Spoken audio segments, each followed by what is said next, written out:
आप देख रहे हैं इंडिया टीवी। आपके साथ मैं हूं प्राची पाराशर। शाम के 5 बज चुके हैं, वक्त है मुकाबला का। और आज मुकाबला सीधा आप देख रहे हैं उसी स्पॉट से जहां 10 नवंबर की शाम को एक धमाका हुआ था और कई मासूम जिंदगियां खत्म हो गई थीं।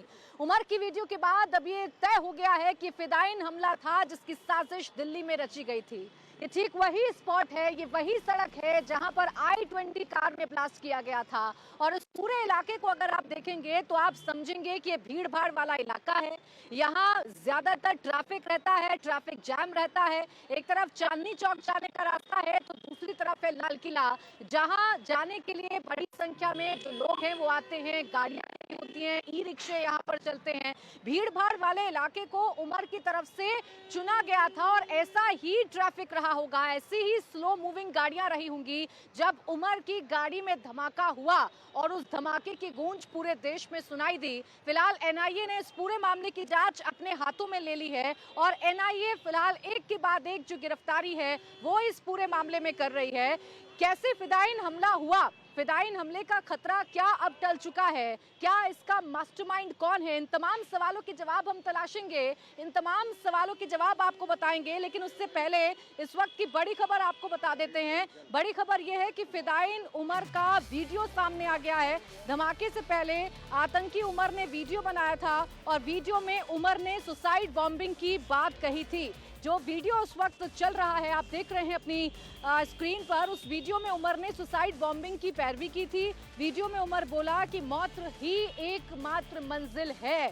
तो ये वो उमर है जो I-20 कार में सवार था, वो उमर जो 3 घंटे लाल किले की पार्किंग में खड़ा रहता है, वो उमर जो 5-7 मिनट के रास्ते को 22 मिनट लंबे रास्ते से तय कर ठीक इसी स्पॉट पर आता है और यहाँ I-20 कार में ब्लास्ट हो जाता है। 12 जिंदगियां खत्म हो जाती हैं, कई लोग घायल हो जाते हैं और ये जो पूरा ट्रेल है ये पता लगाने की कोशिश लगातार एनआईए की तरफ से की जा रही है। अब ये फिदायीन हमले वाली जो साजिश है ये कितनी बड़ी साजिश है और क्या वाकई दिल्ली पर से फिदायीन हमले का खतरा टल चुका है, इसी पर करेंगे बात। लाल किले से ही खास मेहमान इस वक्त हमारे साथ हैं NND Dubey sir, former DIG BSF, हमारे साथ air commodore AS Bahl sir हैं, हमारे साथ major general retired VK Datta sir हैं और वेद भूषण जी हैं हमारे साथ, पूर्व असिस्टेंट कमिश्नर दिल्ली पुलिस। आप सभी का बहुत बहुत स्वागत है। आज जो वीडियो सामने आया है उमर का, उस वीडियो में बहल सर वो साफ कह रहा है कि मौत ही एकमात्र मंजिल है। वो ये साफ कह रहा है कि सुसाइड बॉम्बिंग के बारे में गलत जानकारी लोगों तक पहुंचाई जाती है। तो बड़ा अच्छा काम ऐसा वीडियो में बता रहा है। अब इस वीडियो के आने के बाद ये तय है कि फिदायीन हमला है। सवाल मेरा ये है, क्या दिल्ली पर से फिदायीन हमले का खतरा पूरी तरीके से अब टल चुका है? देखिए, बिल्कुल नहीं। आपने एक बहुत बड़ी बात कही कि उसने डिफाइन किया टेररिज्म को एक तरीके से सुसाइड बॉम्बिंग के साथ, उसने लिंक किया सुसाइड बॉम्बिंग को शहादत के साथ, यानी कि मार्टरडम ऑपरेशंस के साथ। और देखिए उसकी इंग्लिश देखी थी आपने प्राची जी, कितनी अच्छी इंग्लिश बोल रहा था। यानी कि जो इंसान इतनी अच्छी इंग्लिश बोल रहा है, इतना अच्छा पढ़ा लिखा है, वो टेक्नोलॉजी के साथ भी माहिर हो सकता है और साथ में देखिए वो कितने लोगों को रेडिकलाइज कर सकता है। आपने देखा कितनी जगह से लोग पकड़े जा रहे हैं, सहारनपुर से, और उसका लिंक किसके साथ था? बिलावल वानी के साथ था। और उसने क्या किया? उसने कहते हैं कि उसने बॉम्ब को असेंबल भी किए हैं और साथ में टेक्निकल सपोर्ट दिया है और साथ में उसके पास एक बहुत बड़ी कैपेबिलिटी थी, माहिरता थी ड्रोन्स को मॉडिफाई करने की और ड्रोन्स के अंदर बॉम्ब्स लगाने की, कैमरास लगाने की, यहां तक कि उसको आता था रॉकेट्स भी कैसे बनाते हैं। सोचिए 6 दिसंबर को ऐसे बहुत सारे मॉड्यूल जिनको उन्होंने रेडिकलाइज किया है, अलग अलग जगहों से ड्रोन्स को इस्तेमाल करते, बॉम्ब्स का इस्तेमाल करते, वो क्या कर सकते थे? इतना बड़ा ये सीरियल ब्लास्ट अलग अलग शहरों के अंदर, कहते हैं 6 शहरों को टारगेट किया जा रहा था, जबकि वो यूपी ही नहीं था, और भी कई स्टेट्स थे जहां पे इनका इस्तेमाल हो सकता था। और वो किस दिन? जिस दिन बाबरी मस्जिद का था।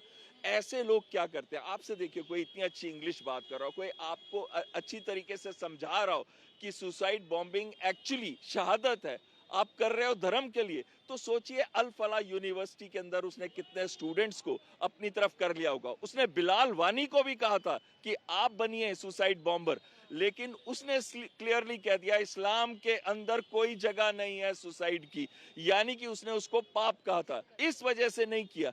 लेकिन आपको क्या लगता है कि हमने इतने सारे सीरियल ब्लास्ट तो रोक लिए, पर क्या हर ब्लास्ट को हम रोक सकते हैं? जहां हम 100 ब्लास्ट होते हैं वहां एक आधा ब्लास्ट ऐसा हो सकता है।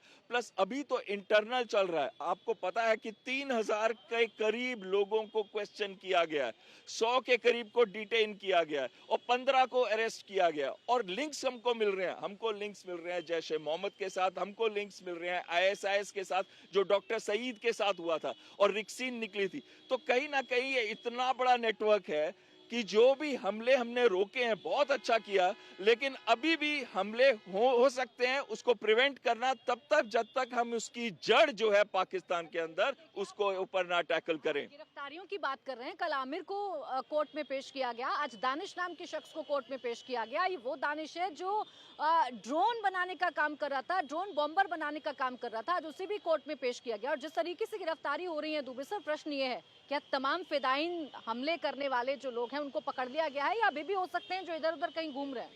नहीं, हम इस बात को इस यकीन के साथ नहीं कह सकते हैं कि इसमें जितने रेडिकल एलिमेंट और जो इन्होंने एक्सट्रीमिटी के लिए सोच रखा है वो सारे गिरफ्तार हो गए होंगे, ऐसा मैं यकीन के साथ नहीं कह सकता। क्योंकि इसका तो डे वन में ही इस बात का अंदाज़ा था कि ये इन्वेस्टिगेशन प्रोसेस बहुत लंबा चलेगा। क्योंकि जो चीज़ें उभर के आ रही हैं, अगर आप लेटरल देखें तो साउथ वेस्ट से नॉर्थ ईस्ट तक, you take the connectivity from Ankara Turkey right up to Malaysia, India में आप एक तिरछा मैप खींच सकते हैं। इसी तरह से भारत के अंदर आप देखें तो अफ़गानिस्तान, बांग्लादेश, मालदीव, नेपाल एंड पाकिस्तान, ये जो पूरा एक तस्वीर उभर के आ रही है, उससे नहीं लग रहा है कि ये ऑपरेशन सिंदूर के वजह से ये मॉड्यूल खड़ा हुआ, ऐसा नहीं है। मेरा यह हंच है कि इस पे काम बहुत पहले से हो रहा था और ऑपरेशन सिंदूर के बाद के में जो टैक्टिकल इनका डिसीजन है उस पे असर पड़ा होगा।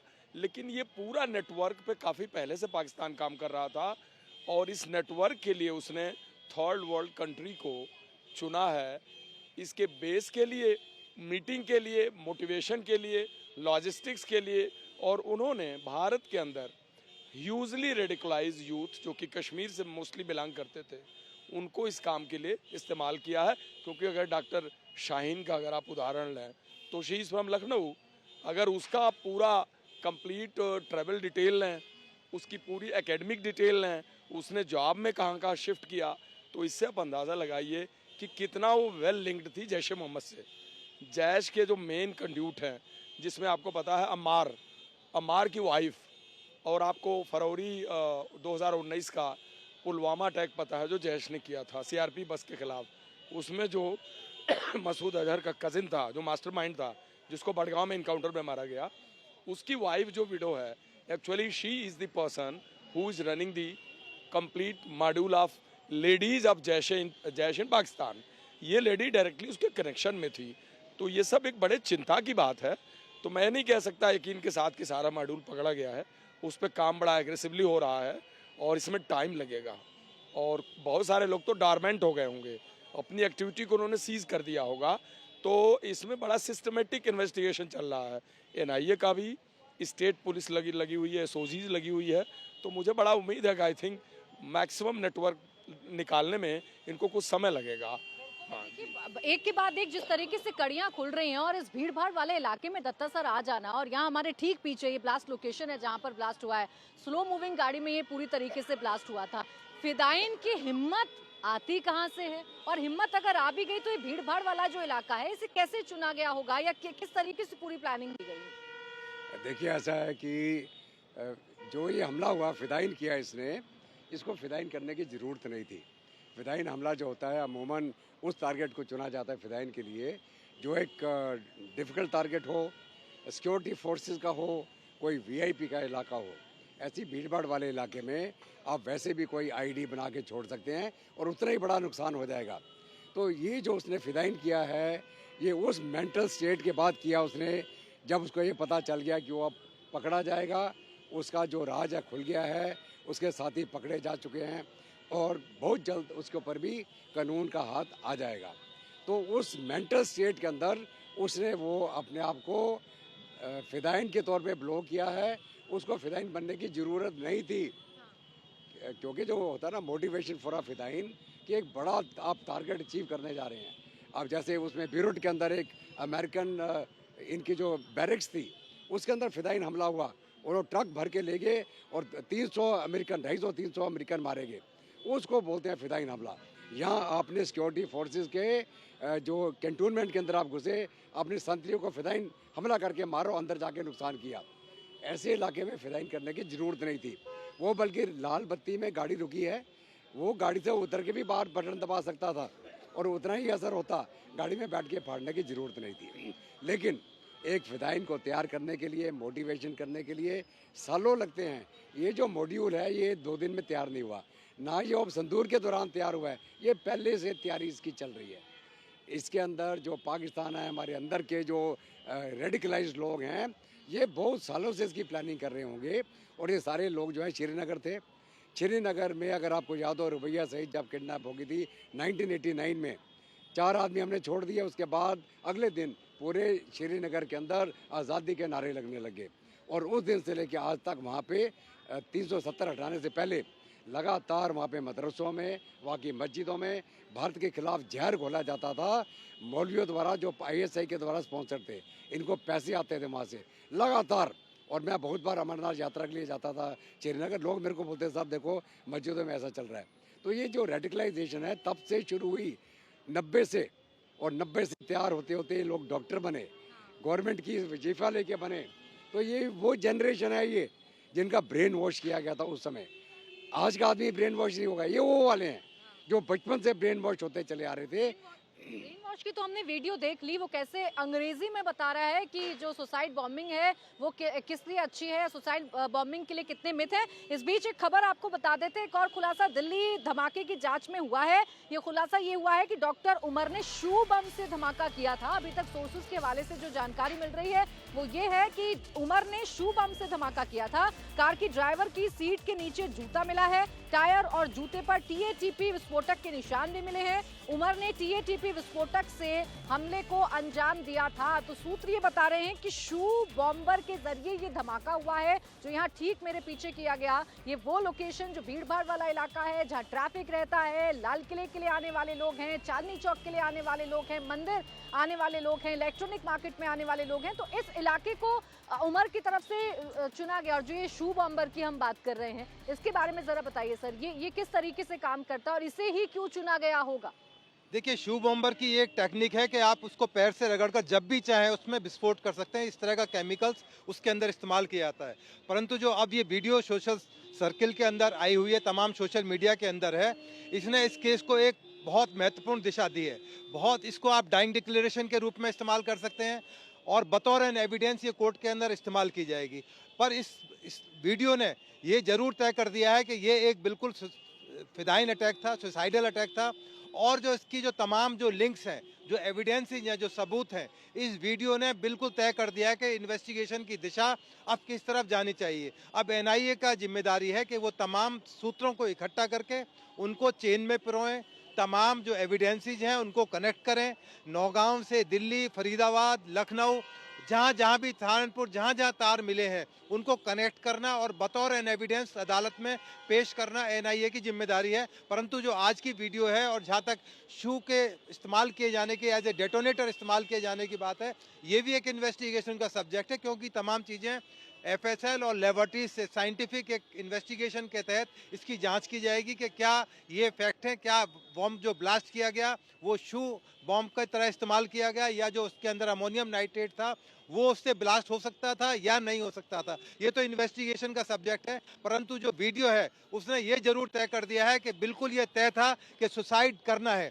जिस तरह से उसका माइंड ब्रश किया गया, साफ किया गया, उसमें तमाम वीडियो के अंदर उसने एक्सपोज कर दिया है अपने आप को और इन्वेस्टिगेशन को एक नई दिशा की तरफ लेकर जाया गया। ये पुलिस के लिए, इन्वेस्टिगेटिंग एजेंसीज के लिए एक बड़ी मददगार और बड़ी महत्वपूर्ण एक जानकारियां ये वीडियो लेकर आया है और इसी दिशा के अंदर जो तमाम इन्वेस्टिगेटिंग एजेंसीज हैं, क्योंकि बहुत से फैक्ट ऐसे हैं जो पब्लिक डोमेन में नहीं लाए जा सकते और लाने भी नहीं चाहिए, क्योंकि इतना बड़ा महत्वपूर्ण केस है और इसी कोई भी इंफॉर्मेशन यदि वक्त से पहले लीक हो जाए तो वो इस केस की दिशा को खराब कर सकता है और केस को डिमोलिश कर सकता है। इसलिए इन्वेस्टिगेटिंग एजेंसी तमाम कदम फूंक फूंक कर रख रही हैं कि कोई ऐसी गलती ना हो जाए कि जो केस है वो बिगड़ जाए, क्योंकि बियॉन्ड डाउट अदालत के अंदर प्रूव करना है। आपने डॉक्टर शाहीन को अरेस्ट किया, ईडी उसमें तमाम जो फाइनेंशियल एंगल है उसको तलाश कर रही है। डॉक्टर परवेज जिनके पास में तमाम तरह के मोबाइल्स और तमाम रिकवरी हुई डिजिटल डाटा है, वो तमाम एक इन्वेस्टिगेशन का सब्जेक्ट है और ये अदालत के अंदर कोर्ट को जितने भी एक्यूज इसके अंदर गिरफ्तार हुए हैं या जो सस्पेक्ट हैं, क्योंकि बहुत सारी ऐसी अफवाहें इस समय पर फैल रही हैं, जैसे किसी पिंकी शर्मा का नाम आ गया, संजना शर्मा का नाम आ गया, बहुत सारे लोगों के नाम जानबूझकर प्लांट किए जा रहे हैं दिशा को भटकाने के लिए, इन्वेस्टिगेशन को खराब करने के लिए। परंतु एनआईए एक प्रोफेशनल प्रीमियर इन्वेस्टिगेटिंग एजेंसी है हिंदुस्तान की, वो तमाम इन तथ्यों को बारीकी से परोकर जो हमारे प्रोसिक्यूटर्स हैं उनकी ओपिनियन लेकर इस केस को रोज मजबूत गिरफ्तारियां हो रही हैं, रोज नए खुलासे हैं जो इस पूरे मामले में हो रहे हैं और खुलासे चौंकाने वाले हैं। अब शू बॉम्बर का जिक्र किया जा रहा है, सुसाइड बॉम्बर का तो बार बार कहा ही जा रहा था कि क्या उमर फिदाइन बनकर आया था, लेकिन अब इन तमाम जो अटकलें हैं उन पर विराम लग चुका है। ये अब तय हो चुका है कि भाई ये जो था, जो उमर था, ये फिदाइन बनकर ही आया था, लेकिन शू बॉम्बर का इस्तेमाल किया गया। अभी तक हम यही चर्चा कर रहे थे सर, अभी भी हम यही चर्चा कर रहे थे कि इस जगह को कैसे चुना, क्योंकि इससे थोड़ी सी कुछ ही मीटर पर जाकर रेड लाइट और उसके ठीक सामने लाल किला है। तो क्या गलती से पैर हट गया जूते से या जानबूझकर पैर हटाकर अपने आप को उड़ा लिया और यहाँ पर धमाका कर दिया? देखिए, इतना प्रिसाइज कभी भी कोई अटैक नहीं हो सकता कि 1-2 मीटर के अंदर वो अटैक किया जाए। और अगर आप जगह देखिए तो बिल्कुल पास में ही है, बिल्कुल सामने ही गेट, एंट्री गेट है जो कि रेड फोर्ट का है। और अगर हमारे देश का कोई नेशनल सिंबल है वो है रेड फोर्ट, और दिल्ली का नेशनल सिंबल रेड फोर्ट है। यहाँ पे हर समय, हर 15 अगस्त को यहाँ पे झंडा भारत का लहराया जाता है, हमारे प्रधानमंत्री लहराते हैं। तो इससे बड़ा नेशनल सिंबल क्या हो सकता है? और बिल्कुल उसके पास आके उसने एक्सप्लोड किया और यहाँ पे उस समय काफी लोग रुके भी हुए थे, तो उसके दोनों एम अचीव हो गए। ये भी बता दिया गया कि ये सामने ही हमारा नेशनल सिंबल है, रेड फोर्ट। दूसरा, कितने लोग मरे उसके अंदर, 15 मारे गए और साथ में 28 के करीब जो घायल हुए हैं, तो उसका एम वो भी अचीव हो गया। अब ये कहना कि वो TATP यूज किया, क्योंकि ट्राई एसीटोन ट्राई पेरोक्साइड ये बहुत ही अनस्टेबल कंपाउंड है,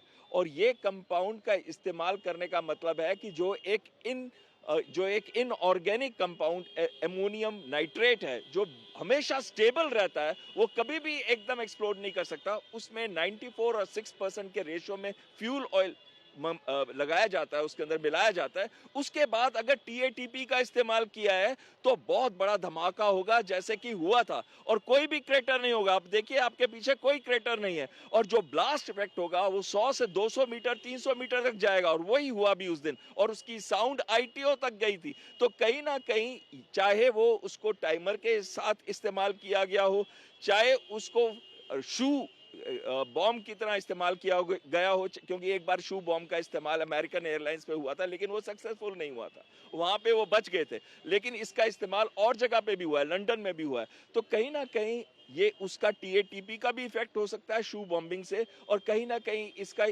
टाइमर के साथ, या फिर इसको रिमोट रेडियो डिवाइस, मुझे नहीं लगता रेडियो डिवाइस से किया गया है, टाइमर होगा या फिर TATP होगा, और उसका इफेक्ट हमने देख लिया कितना भारी। लेकिन एक चीज मैं इसमें कहना चाहता हूं, अब देखिए, TATP का इस्तेमाल करने के लिए high level of technical knowledge की जरूरत है। आप ऐसे ही TATP कहीं नहीं रख लेंगे, ये हाईली एकदम अनस्टेबल है, और ये कभी भी एक्सप्लोड कर सकता है, झटके से भी एक्सप्लोड कर सकता है। तो इसका मतलब है, इसको अगर बनाया गया था TATP के साथ, तो बहुत ही नॉलेज के साथ बनाया गया था। और यहाँ पे बिलाल वानी का हाथ हो सकता है, क्योंकि वो टेक्निकल सपोर्ट पूरा प्रोवाइड कर रहा था और उसी ने बॉम्ब में भी मदद की थी। और ये आगे आने वाले समय के लिए बहुत ही चिंता का विषय है, क्योंकि सोचिए, अगर TATP का इस्तेमाल होता है, ये 80% TNT के जितनी शक्ति देता है, और अगर वैसे बॉम्ब हम अलग अलग जगह पे रख दें, तो सोचिए देश के अंदर क्या हो सकता है, कितनी बड़ी बर्बादी हो सकती है। खबर बता देते हैं, खबर यह है कि उमर सुसाइड बॉम्बर बना और उसने बकायदा एक वीडियो बनाई थी इस ब्लास्ट से पहले। उस वीडियो को आप सबने देखा है।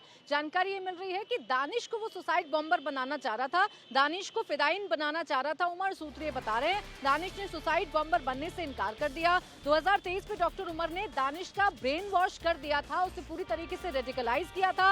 आतंकी बिलाल उर्फ दानिश को एनआईए की कस्टडी में फिलहाल रखा गया है। पटियाला हाउस कोर्ट ने 10 दिन की एनआईए कस्टडी में उसको रखा है। लेकिन पहले उमर ये चाह रहा था कि दानिश को फिदाइन हमले के लिए तैयार किया जाए। उसके माइंड को तो पूरी तरीके से वॉश कर दिया गया, उसका ब्रेन वॉश कर दिया गया, उसे रेडिकलाइज कर दिया गया, लेकिन इतनी हिम्मत नहीं भर पाया दानिश के अंदर कि उसे फिदाइन बना पाए। अब ये हिम्मत की बात ही है ना, फिदाइन की जब हम बात करते तो यही जहन में सबसे पहले आता है कि किस हद तक आपने दिमाग को खराब किया, किस हद तक आपने रेडिकलाइज किया। ये दानिश खुद भी आतंकी है, लेकिन ये तैयार नहीं हो पाया, इसने इनकार कर दिया कि मैं फिदाइन नहीं बनूंगा।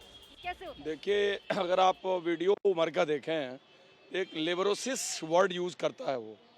लिबरोसिस is the most top form of mindset, जिस माइंडसेट से आप खुद को फना करना, खुद को न्यौछावर कर देना या अपनी जान दे देना, ये वो इंडिकेट करता है। वर्ड का उसने यूज़ किया है।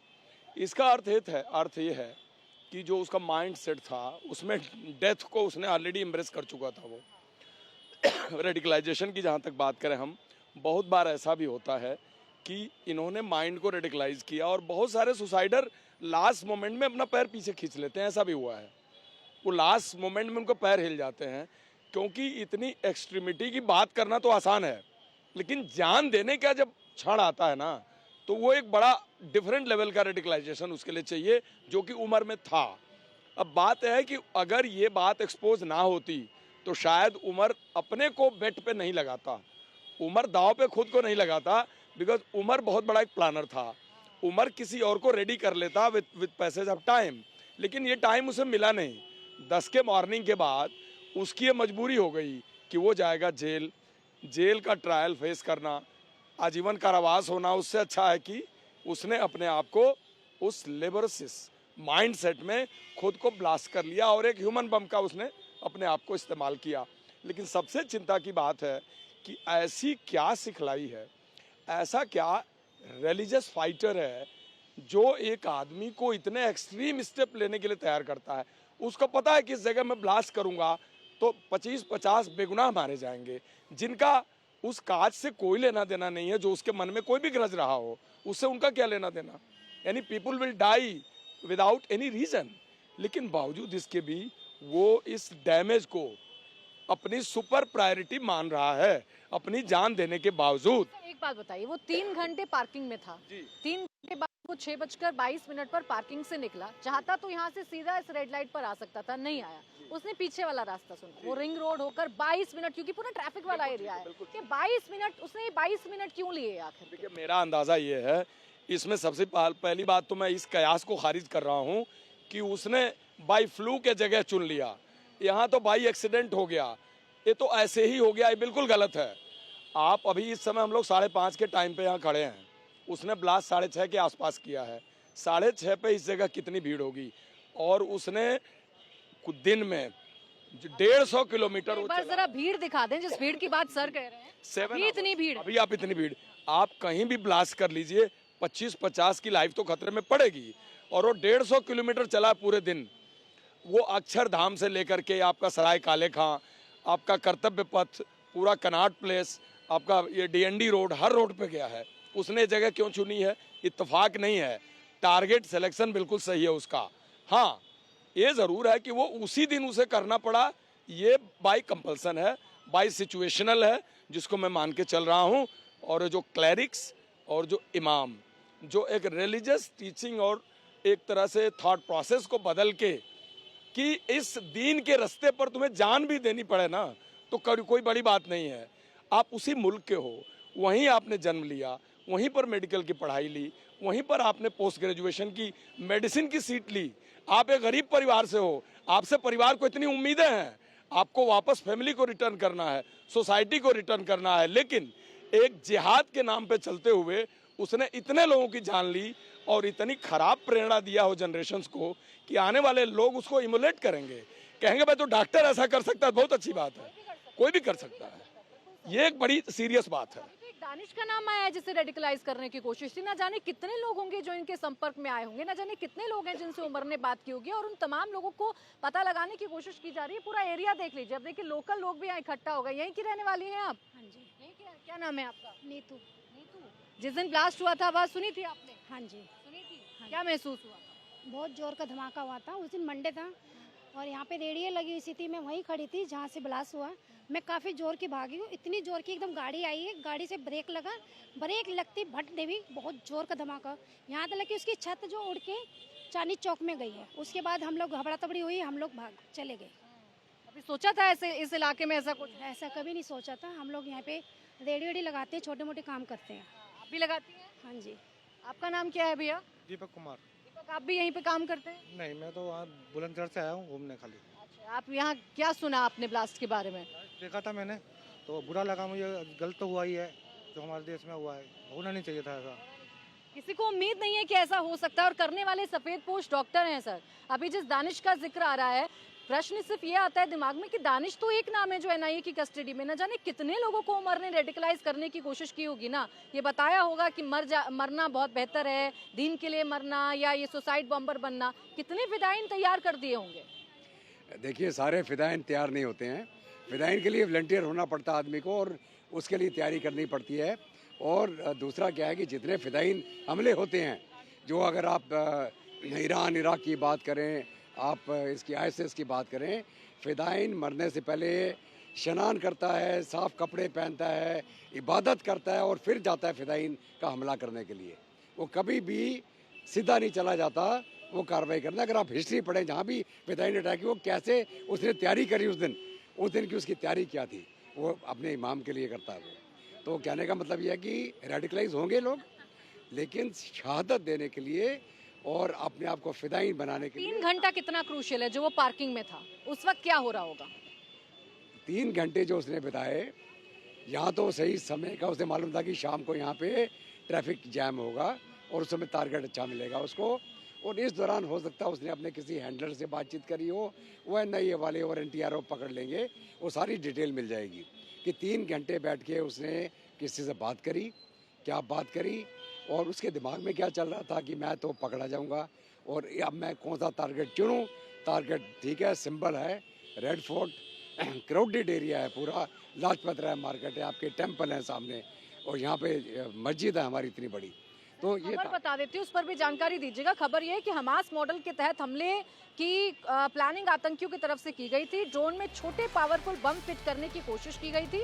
छोटे रॉकेट से सीरियल ब्लास्ट की तैयारी में था दानिश, और इसीलिए दानिश को वो पहले सुसाइड बॉम्बर के तौर पर इस्तेमाल करना चाहता था, लेकिन बाद में उसे ड्रोन बनाने का काम। वो देखो, वो टेक्निकल हैंडलर था, वो इनको टेक्निकल बैकअप दे रहा था।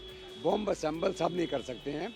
बॉम्ब असेंबल करने के लिए आपको जानकारी होनी चाहिए, कितना एक्सप्लोजिव लेना है, कितना एरिया आपको डैमेज करना है, क्या उसमें स्प्लिंटर लगाने हैं कि नहीं लगाने, उसका अपने डेटोनेशन कैसे करना है, इलेक्ट्रिक करना है, मैकेनिकल करना है, यहाँ टाइमर और यहाँ रिमोट कंट्रोल। तो ये होता है टेक्निकल आदमी का काम कि हमने इस प्रकार जाना है, दूर रहेंगे, रिमोट कंट्रोल से उड़ाना है। तो उस प्रकार से जो टेक्निकल आदमी है वो एक डिवाइस को तैयार करता है। तो उस आदमी ने जो डिवाइस तैयार करी, क्योंकि गाड़ी के अंदर था, इसलिए स्प्लिंटर की ज़रूरत नहीं थी। और जो डेटोनेटर होता है वो किस दिशा में लगाया जा रहा है। अगर मैं नीचे से लगाऊंगा डेटोनेटर, धमाका ऊपर जाएगा। अगर मैं ऊपर से लगाऊंगा तो धमाका नीचे जाएगा। अगर मैं दाहिने से लगाऊंगा तो धमाका बाएं जाएगा। तो ये टेक्निकल आदमी डिसाइड करता है कि हमने इफेक्ट कहाँ लाना है, ऊपर, साइड में कि नीचे। तो वो टेक्निकल आदमी का काम है। और जो टेक्निकल आदमी है वही अगर ड्रोन का इस्तेमाल करना चाह रहे थे वो, और वो बिना इन्वॉल्व हुए रिमोट कंट्रोल से आप में दहशत फैलाने का उनका प्लान था। अगर ये पकड़े नहीं जाते तो ये भी रिमोट कंट्रोल से सारी कार्रवाई करते, आपको इनको ढूंढना मुश्किल हो जाता। एक ब्लास्ट नहीं, बहुत ब्लास्ट हो। बिल्कुल। तो सीरियल ब्लास्ट में इतने जो एक्सप्लोजिव 2900 किलो वो और 350 किलो एक, इतनी बड़ी क्वांटिटी में एक्सप्लोजिव आप जगह जगह पे आप सैकड़ों धमाके कर सकते हैं। टाइमर लगा के कर दीजिए आप, घड़ी के साथ टाइमर बनता है, घड़ी के साथ टाइमर लगाया आपने, उसका डेटोनेटर से कनेक्शन दे दिया, और उसी टाइम में आज सैकड़ों जगह में धमाके इकट्ठे हो जाएंगे, कहीं किसी को जाने की ज़रूरत नहीं है। तो कहने का मतलब यह है कि 6 दिसंबर का जो इनका टारगेट था वो इन्होंने बहुत अच्छे से प्लान किया था। और ये कहते हैं भगवान जो करता अच्छा करता है। अगर वो पोस्टर नहीं लगाता और उसको हम पकड़ते नहीं तो ये जो यहाँ कांड होने वाला था एक बहुत बड़ा कांड हो जाता। और ये तो है दहशत में आके इन्होंने जल्दबाजी में यहाँ पे धमाका कर दिया, लेकिन इनकी प्लाने और मंसूबे बहुत बड़े थे। हमारी प्रोमिनेंट जगह इनके निशाने पर थी। अयोध्या में धमाका करना चाह रहे थे, वाराणसी में धमाका करना चाह रहे थे और दिल्ली में भी ऐसी जगहों को चुना था जो भीड़ भाड़ वाले इलाके हैं। अब सवाल तो ये आता है ना मन में कि कौन है जो फिदायीन तैयार कर रहा है, अभी कौन है जहाँ से लोगों को ऑर्डर आ रहा है, कौन है इनके हैंडलर्स? देखिए, ये जो इन्वेस्टिगेशन है ये क्यास पे अंदाज पे नहीं होती कि मेरा अंदाज है वहाँ से ये हुआ होता, ये हुआ होता। तमाम चीज़ें चूंकि अदालत के अंदर बियॉन्ड डाउट प्रूव करनी होती हैं, साइंटिफिक एविडेंस कलेक्शन करनी होती हैं। जिस तरह से दानिश के बारे में बताया जा रहा है कि उसको तैयार किया जा रहा था, जब उसकी इंट्रोगेशन की जाएगी, उसका एग्जामिनेशन किया जाएगा, उसका डिस्क्लोजर लिखा जाएगा, क्योंकि वो अदालत के अंदर मामला पेश किया जाना, जितने भी अक्यूज अरेस्ट हुए हैं या सस्पेक्ट हैं या जो विटनेसेज हैं वो सब एग्जामिन किए जाएंगे और साइंटिफिकली करे जाएंगे। जिस तरह से 3 घंटे सुनहरी मस्जिद या आसपास जिस रूट से आया है, तमाम सीसीटीवी फुटेज खंगाली जाएंगी और खंगाल ली गई हैं और सीन को रिक्रिएट किया जाएगा, रिकंस्ट्रक्ट किया जाएगा कि क्या ये संभव था या नहीं था रियल टाइम में, क्योंकि अदालत में चीज़ें लाई जानी है और तमाम सबूतों के साथ पेश करनी है। जैसे कॉल डिटेल्स हैं, कॉल डिटेल्स झूठ नहीं बोल सकती, सीसीटीवी की फुटेज है वो बताएंगे अदालत में कि इसकी लोकेशन पोजीशन कहाँ थी, किन किन लोगों के कांटेक्ट में थे, जितने भी मोबाइल्स रिकवरी हुई हैं या जो इनके डिजिटल डाटा मिले हैं वो इन्वेस्टिगेशन में अकाउंट फॉर किए जाएंगे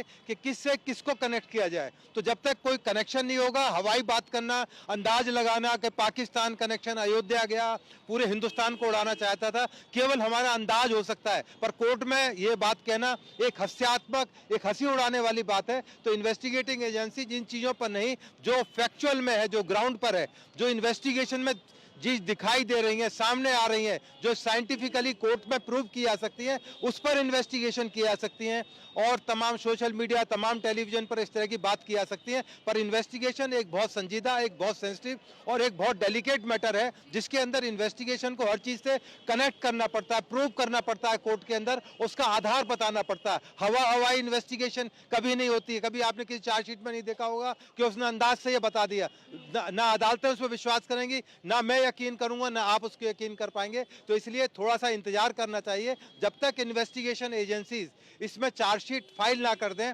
तथ्यों का तमाम खुलासा ना हो जाए, तब तक इसमें क्यास लगाना बहुत जल्दबाजी होगी। परंतु हाँ, जरूर है कि हम अंदाज लगा सकते हैं, कनेक्ट कर सकते हैं अपने माइंड से कि आम तौर पर इस तरह की सिचुएशन में क्या संभावना हो सकती है। कनेक्ट ही किया जा रहा है इस वक्त, एक एक तार को जोड़ा जा रहा है और दानिश और आमिर या उमर जो यहाँ फिदायीन हमले में खुद को तबाह कर चुका है, अपनी जान ले चुका है, अपने साथ कई बेगुनाह लोगों की जान ले चुका है, वो किस किस से मिल रहा था, शाहीन का रोल क्या था, मुजम्मिल का रोल क्या था, ये सब कुछ यहाँ पता लगाया जा रहा है। आप यहीं, आप कहाँ के हैं? मैं लखनऊ का हूँ, यहाँ का नहीं। अच्छा, यहाँ पे जो धमाका हुआ था उसके बारे में सुना आपने? सुना जी हाँ, सुना। क्या जहन में आ रहा है धमाके को? धमाके को लेकर बहुत बुरी घटना है और इससे अच्छा नहीं हुआ है। जो दोषी हैं उनको कर से सजा दी जाए जी। एक आतंकवादी को सजा दी जाए, यहाँ का हर शख्स, हिंदुस्तान का हर शख्स ये कह रहा है। और जो जानकारी मिल रही है वो ये कि आतंकी डॉक्टर्स कोड वर्ड में बात किया करते थे। अब इनके कोड वर्ड भी आप सुनिए। एक तो सफेद कोट है, गले में आला है, वैसे ही कोई यकीन नहीं करेगा कि जिंदगी देने वाला जिंदगी ले भी सकता है। अब इनकी जो कोड वर्ड है वो बिरयानी और दावत जैसे कोड वर्ड का इस्तेमाल ये करते थे। बिरयानी का मतलब है विस्फोटक और दावत का मतलब था खास आयोजन। ऐसे कोड वर्ड का इस्तेमाल ये लोग किया करते थे। अब ये कोड वर्ड कोई, मुझे नहीं लगता कि बिरयानी शब्द कोई कहे और मेरे जहन में ये आ जाए कि इसका मतलब विस्फोटक है।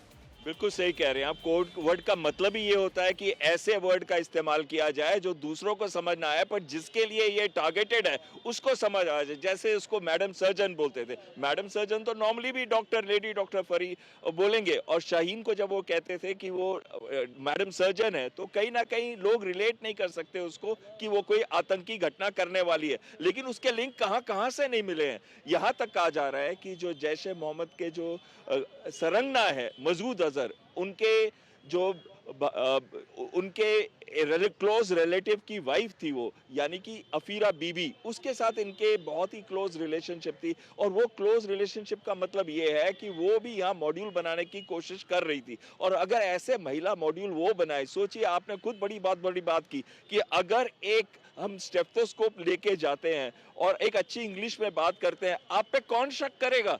कोई शक नहीं करेगा। और दूसरी चीज आती है कि भारत के अंदर हम एक टीचर को गुरु की तरह देखते हैं। सोचिए किस तरीके से वो लोगों के ब्रेन वॉश कर सकते हैं और किस तरीके से रेडिकलाइज कर सकते हैं, और उनकी बातों पे गरम खून यानी कि जवान का कितना ध्यान जाएगा। और सोचिए महिला भी हो उसमें, उसके ऊपर, तो उसके ऊपर कोई भी शक नहीं करेगा। हमारे देश में अगर आज बहुत बड़ी जरूरत है तो जो देश के अंदर जो हमारे इंटरनल एंटी नेशनल एलिमेंट्स हैं उनके ऊपर सख्त से सख्त हम कदम उठाएं, जो कि हो रहे हैं। 1000 के ऊपर रेड्स हो चुके हैं और इस समय फोकस हमारा होना चाहिए ओवरग्राउंड वर्कर्स के ऊपर और एंटी नेशनल एलिमेंट्स के ऊपर, और साथ में वो मॉड्यूल्स जो पूरे देश में फैले हुए हैं उनको तोड़ने के ऊपर, साउथ इंडिया इंक्लूडेड।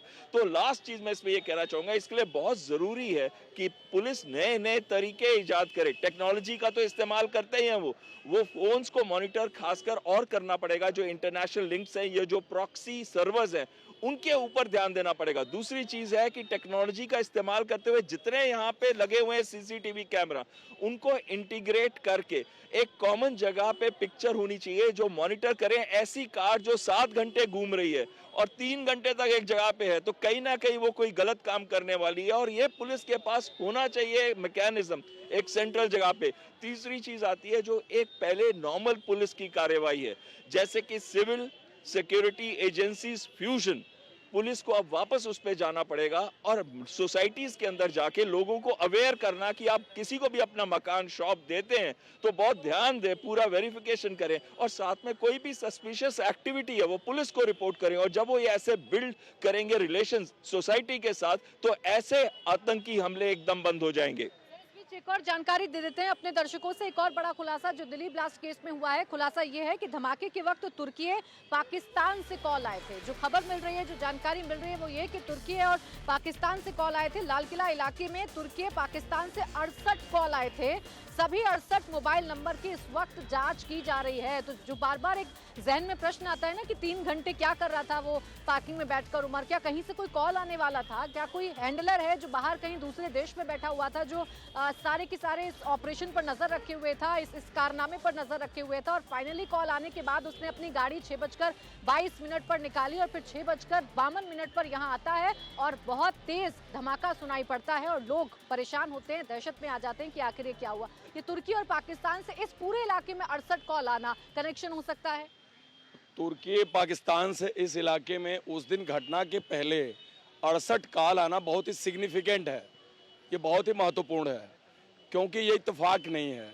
अगर आप उस बमर को देखें तो जितने घंटे वो पार्किंग में खड़ा रहा, हो सकता है अपने मास्टर से वो इंस्ट्रक्शंस ले रहा हो इनक्रिप्टेड मेथड से, उसके पर कुछ ऐसे सेफ ऐप रहे हों जिन एप्लीकेशन के थ्रू वो चैट कर रहा हो, तो निश्चित रूप से वो उनसे इंस्ट्रक्शंस ले रहा होगा कि अभी सिचुएशन ये है, मुझे क्या करना चाहिए। और 68 कॉल आना, मुझे तो लगता है 68 कॉल का जब एनालिसिस होगा, फोरेंसिक एनालिसिस, इसको नेशनल इन्वेस्टिगेशन एजेंसीज के डेटा निकालेगी, उसके बाद इसके फर्दर कनेक्शन निकलेंगे, इसके इंडिया कनेक्शन भी निकलेंगे, इसके इंटरनेशनल कनेक्शन भी निकलेंगे। तो ये एक बहुत बड़ी तस्वीर परपेट्रेटर्स के खिलाफ उभर के आएगी, जिन्होंने इसको कॉन्स्पायर किया है, जिन्होंने इस पूरे अटैक और मॉड्यूल को शेप अप किया है और जिन्होंने 10 तारीख को इसको एग्जीक्यूट किया है। और मुझे लगता है ये टेलीफोन कॉल भारत के और भी तमाम जगहों से कनेक्शन निकालेंगे। सिग्नल ऐप का इस्तेमाल करते थे बातचीत कर 100% ये सिग्नल होगा या टेलीग्राम होगा या अब अभी और बहुत सारे सिक्योर्ड मोड आ गए हैं जिनके थ्रू ये लोग कम्युनिकेट करते हैं। तो अगर सिग्नल का यूज कर रहे हैं तो निश्चित रूप से इन्वेस्टिगेशन एजेंसी सर्वर से ये डिटेल लेगी, एविडेंस के तौर पे लाएगी, और जिन्होंने किया है वो एक्सपोज होंगे, 100% एक्सपोज होंगे। ये एविडेंस निकलने में थोड़ा टाइम लगेगा क्योंकि सारे सर्वर फॉरेन में हैं, वहाँ से डाटा आने में टाइम लगता है, 15 दिन महीना दिन भी लग जाता है। उसके लिए कोशिश हो रही होगी, मिनिस्ट्री ऑफ फॉरेन मिनिस्ट्री के लेवल पे भी हो रहा होगा, इंटरनल सिक्योरिटी लेवल पे भी हो रहा होगा, और जो इंटरपोल के रूप में हो रहा होगा। तो इस पे बहुत ही सीरियस काम चल रहा होगा और कोई बड़ी इंटरेस्टिंग तस्वीर उभर के आएगी, जो कि हमें आने वाले टाइम में भारत के अंदर टेरर मॉड्यूल के ये पूरे कंप्लीट नेटवर्क का एक बड़ा ही क्लियर पिक्चर बन के आएगी, जो हमारे लिए बड़ा सहायक सिद्ध होगा और पाकिस्तान को भी एक्सपोज करने में ये बड़ा एक तरह से हैंडी होगा, ऐसा मेरा मानना है। क्या नाम है आपका? मेरा नाम हसन शेख। क्या बताइए, कुछ ब्लास्ट आपने सुना था, ब्लास्ट की आवाज़ सुनी थी, क्या क्या जानकारी मिल रही है आप लोगों को? जानकारी मैम बस यही है कि उम्मीद है दिल्ली सरकार से कि इंसाफ जो लोग इनके हुए हैं यहाँ पर जिनको नुकसान पहुँचा है उनको इंसाफ मिल जाए, बहुत वैसा मामला है। ये बताइए, इस इलाके के रहने वाले हैं आप? अच्छा, यहाँ आते जाते रहते हैं? जी मैं सामान लेने आता हूँ अक्सर यहाँ पर। जी जी ये बताइए, कभी सोचा था कि इस जगह पर ऐसा कुछ हो जाएगा? नहीं बिल्कुल नहीं मैम, यहाँ पर तो यह है कि रश रहता ही है, आना जाना लगा ही रहता है लोगों का, तो बहुत वैसा मामला है। दिल्ली सरकार से हमें बहुत उम्मीद है कि इंसाफ मिलेगा इनको। कितनी भीड़ रहती है यहाँ पर अमूमन? मैडम अमूमन भीड़ रहती है यहाँ पर, और अभी भी देख लो, अभी पार्किंग वही रोड फिर दोबारा लगना शुरू हो गया यहाँ पर। कुछ टाइम के लिए बंद कर दिया था, लेकिन फिर वही सारा वही सिस्टम शुरू हो गया है। इसके ऊपर भी थोड़ा सा सरकार को सोचना चाहिए कि जो ये पार्किंग अनऑथराइज लगी हुई है इसको भी यहाँ से हटना चाहिए। अच्छा, ये फिदायीन हमलों के बारे में आपने सुना है? ये इतनी हिम्मत आ जाना कि खुद को उड़ा लेना, ये इसके बारे में आप लोग जानते हैं? हाँ। एक्चुअली इनका माइंड मेकअप ही ऐसा कर दिया जाता है मैडम, तो ये कुछ सोचते नहीं है। दिक्कत इनके थोड़ा सा जो इनको पढ़ाया जाता है उसके हिसाब से कर देते हैं ये। जो लोग खुद को उड़ा लेते हैं, जनता क्या सोचती है उनके बारे में? क्या नाम है सर आपका? गणेश चतुर्वेदी। बताइए, उमर नाम के शख्स ने यहाँ खुद को उड़ा लिया। चतुर्वेदी साहब, क्या सोचते हैं आप फिदायीन हम लोग, कैसे लोग होते हो? अरे ये सब बहुत दुर्भाग्य की बात है, बहुत गलत लोग हैं ये सब। जी धमाके के बारे में सुना, इस इलाके में कितनी भीड़ अमूमन रहती है? अमूमन आते हैं आप यहाँ? नहीं, हम तो यहाँ के रहने वाले नहीं, हम तो उत्तर प्रदेश के रहने वाले हैं। अच्छा, यहाँ भीड़ कितनी दिख रही है आपको? भीड़ तो बहुत अधिक है। बहुत अधिक है? जी हाँ। बहुत अधिक भीड़ है। इतनी भीड़ वाले इलाके को चुनना, आपका नाम क्या है? धीरेन्द्र पांडे। अच्छा पांडे जी, आप बताइए, कितनी भीड़ यहाँ पर अमूमन? बहुत जबरदस्त भीड़ हमेशा रहती है, हमेशा रहती है। और उसने जो ब्लास्ट किया वो तो अपने उद्देश्यों की पूर्ति किया, उसका जो काम करना था वो किया। हालांकि ये लोग नहीं कह सकते हैं भटका हुआ है या अशिक्षित है, शिक्षित है, पूर्ण शिक्षित है, इससे बेटर कोई डिग्री नहीं हो सकती है, लेकिन वो कार्य किया। शिक्षित होने के बाद खुद को उड़ा लेना, फिदायीन बन जाना, इसके बारे में क्या सोचते हैं? उसका अपना जो उद्देश्य था, जो बचपन से जो चीज़ पढ़ता आया है, जो शिक्षा लिया है, वो अपने उद्देश्यों की पूर्ति कर रहा था, और वो शिक्षित होने के बाद भी ये चीज़ों को भूल नहीं पाया कि हमारे उद्देश्य क्या है। अब जो भी उद्देश्य है उसको हम और क्लैरिफाई नहीं कर सकते हैं, लेकिन उसने अपने उद्देश्यों की पूर्ति किया। अब देखिए सर, ये सोच लेना, जो आम जनता कह रही है, ये सोच लेना कि इस भीड़ भाड़ वाले इलाके में कोई फिदायीन हो सकता है, या यहाँ शिक्षित लोग जो कह रहे हैं, आपने सुना, इनके जहन में सबसे पहला यही एक थॉट आ रहा है कि शिक्षित लोग भी ऐसा कर सकते हैं, ऐसा यकीन नहीं होता है। बिल्कुल, देखिए ऐसा है, ये एक न्यू नॉर्म आया है सामने, जहाँ पर कि ये नहीं कि गरीब फैमिली का था, ऐब नहीं था, दलित था, पिछड़ा हुआ था, उसके कारण उसने ये हथियार उठा लिए या बम बना दिया। एक गरीब परिवार का आदमी जिसको गवर्नमेंट का वजीफ़ा मिला, जिसने गवर्नमेंट के कॉलेज में अपनी पढ़ाई लिखाई करके एक डिग्री हासिल करी, उसके बाद स्पेशलाइजेशन करी, उसके बाद में 3-4 लाख रुपए महीने की नौकरी कर रहे हैं, तो वो तो गरीब नहीं हो सकता ना। तो उसका मोटिवेशन क्या है?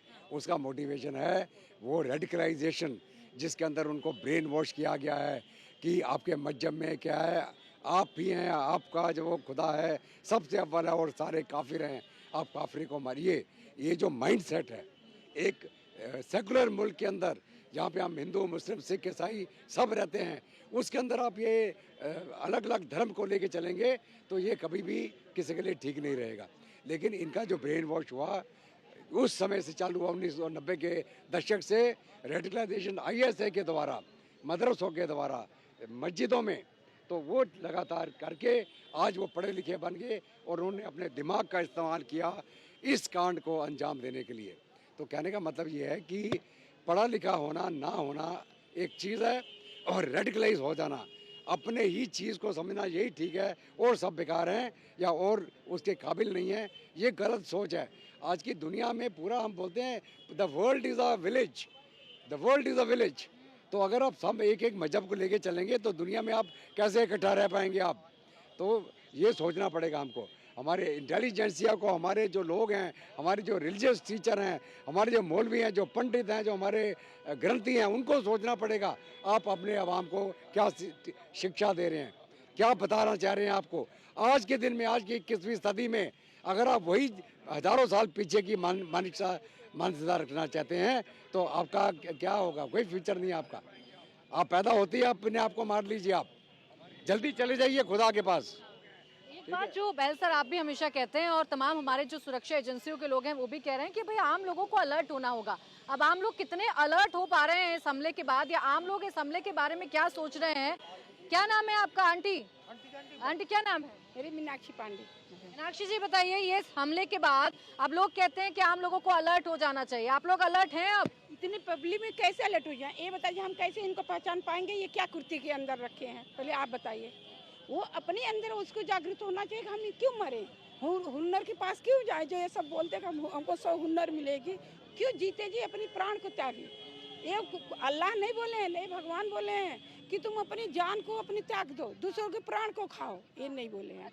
तो अब कैसे हम इनको समझ सकते हैं कि ये अंदर क्या रखे? ये बताइए, जब हम घर में कमरा देते हैं तो कई बार वेरिफिकेशन नहीं कराते हैं, ये करवाते हैं, हम भी देते हैं, तो हम उसको आधार कार्ड लेते हैं, उसको अब पहले ये पूछते हैं आप कहाँ से आए हैं, किस जगह रहते थे, उसके बारे में नॉलेज लेते हैं कि तुम कैसे हैं। कोई ऐसी सस्पिशियस एक्टिविटी देखी वहाँ पे, जो सस्पिशियस एक्टिविटी, रात को आना जाना, बड़ा सामान आ रहा है जा रहा है, तो वो सस्पिशियस एक्टिविटी अगर आप रिपोर्ट करेंगे तभी पुलिस को पता चलेगा ना यहाँ पे कोई गलत काम हो रहे हैं। और ये सस्पिशियस एक्टिविटी सिर्फ फर्स्ट लाइन डिफेंस तो आप ही है की है ये चीज कि ये चीज यहाँ क्या पड़ा हुआ है, इसको हम उसको ध्यान से रख देखें और आम पब्लिक को इसको सचेत करें कि यहाँ देखो ये क्या चीज है, चाहे बस हुआ चाहे रोड हुआ। लेकिन ये बात है जो मानव बम बन के आ रहे हैं उनको हम कैसे पहचान पाएंगे? ये जो मानव बम वाले लोग हैं इनका किस हद तक दिमाग खाली किया जाता होगा? क्या तो मानव बम को कैसे पहचान पाएंगे?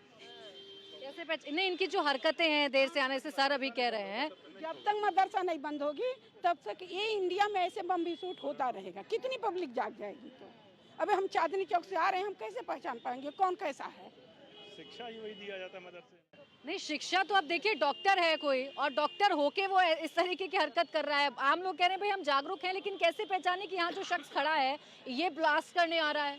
देखिए, ये तो लोकेट नहीं किया जा सकता, परंतु एक सवाल जरूर पैदा होता है पूरे हिंदुस्तान में नहीं पूरे वर्ल्ड के अंदर कि 98% जो टेररिस्ट हैं, बिल्कुल जिन्होंने आतंकी गतिविधियों में साथ लिया वर्ल्ड में, बिन लादेन से लेकर डॉक्टर उमर तक 98% मुस्लिम धर्म से क्यों आते हैं? तो कहीं ना कहीं शिक्षा के अंदर कोई कमी है, चाहे मदरसा उसके लिए जिम्मेदार है, चाहे अल फला यूनिवर्सिटी उसके लिए जिम्मेदार है, या पूरा धर्म ही जिम्मेदार है। कहीं ना कहीं इसकी जड़ें धर्म से जरूर है। आप कितना भी अपने आप को पाक साक बताना चाहें, कहीं ना कहीं इस मामले का धर्म से ताल्लुक है और धर्म इसके पीछे जरूर है। और धर्म भी इस देश के अंदर रहते हैं, हिंदू, जैन, सिख, तमाम तरह के, वो टेररिस्ट क्यों नहीं बनते? इसी तरह से क्रिश्चियनिटी है, बौद्धिस्ट है, और भी धर्म है दुनिया के अंदर। तो ये सवाल जरूर पैदा हो रहा है कि ये जो सारा रेड फोर्ट है, जो ब्लास्ट है, इसके अंदर हिंदू क्यों नहीं है, केवल मुसलमान ही क्यों है? तो इसलिए मैं इसको हिंदू मुस्लिम की डिबेट नहीं बनाना चाहता, परंतु सवाल अभी आपने देखा है, एक आम घर की औरत बता रही थी कि मदरसे बंद करने होंगे, एक आम औरत आपके सामने टेलीविजन पर बता रही है। तो कहीं ना कहीं सवाल तो पैदा होता है, क्या धर्म के अंदर कोई कमी है? हाँ, धर्म के अंदर कोई कमी है। इसलिए 98% मुस्लिम धर्म से टेररिस्ट इस दुनिया के अंदर आते हैं। ये कोई, मैं आपको कोई ऐसी चीज नहीं बता रहा। इनको ये पढ़ा कौन रहा है? सवाल है गलत कौन पढ़ा? ये गलत तो फिर इमाम ही पढ़ाते हैं, जो कि मस्जिदों के अंदर भी होते हैं और मदरसों में भी होते हैं। लेकिन मैं इसको हिंदू मुस्लिम की तरफ से नहीं देखना चाहता हूं, क्योंकि पाकिस्तान यही चाहता है कि हम इसको हिंदू मुस्लिम की तरफ देखें और ऐसा डिवाइड बने भारत के अंदर कि हमारी जो 18% के करीब जनता है जो मुस्लिम है, वो लोग सभी आतंकी बन जाएंगे इस धारणा से अगर हम चलेंगे। लेकिन साथ में हमें अपनी इंटेलिजेंस को मजबूत करना पड़ेगा। हमें मदरसों के अंदर, गुरुद्वारों के अंदर, टेम्पल्स के अंदर, चर्चेस के अंदर और इंस्टीट्यूट, अरे हम अपनी बात नहीं है,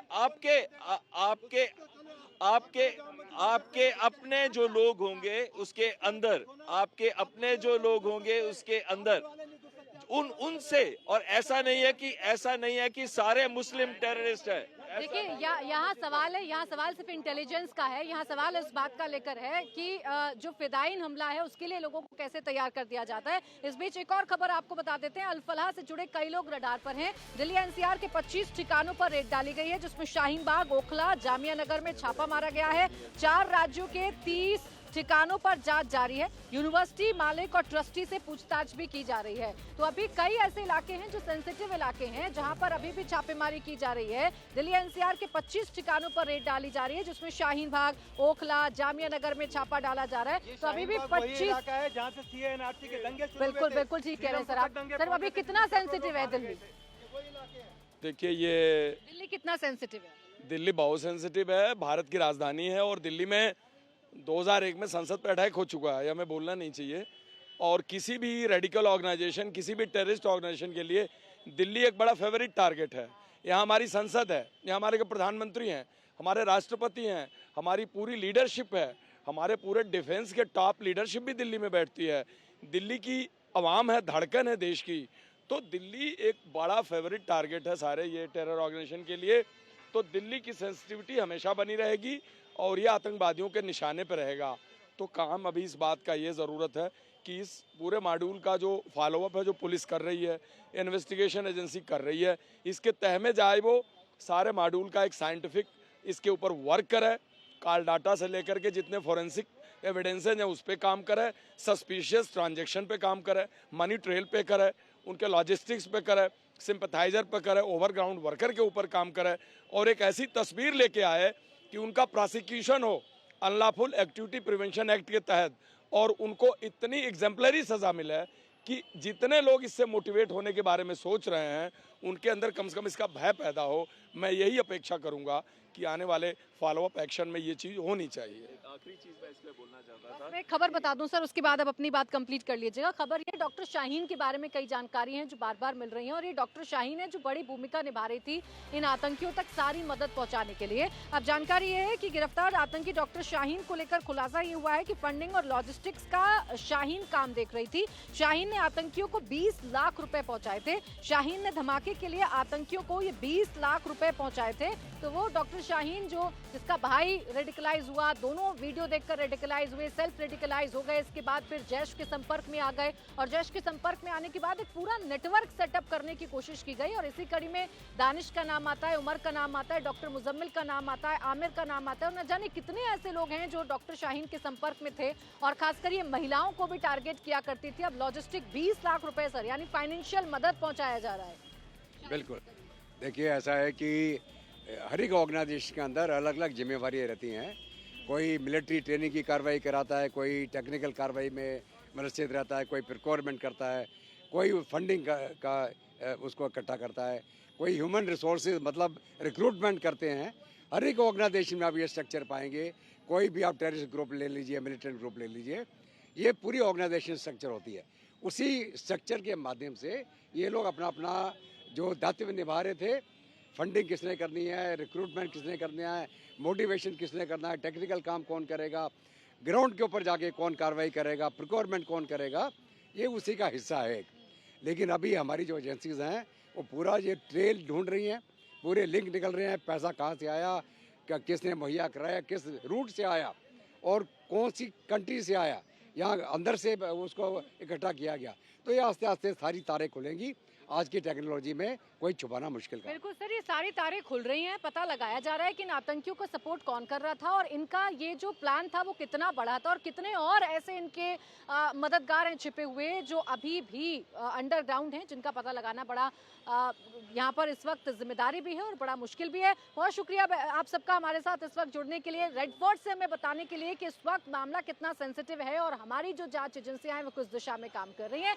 इसी के साथ मुकाबला में आज के लिए बस इतना ही।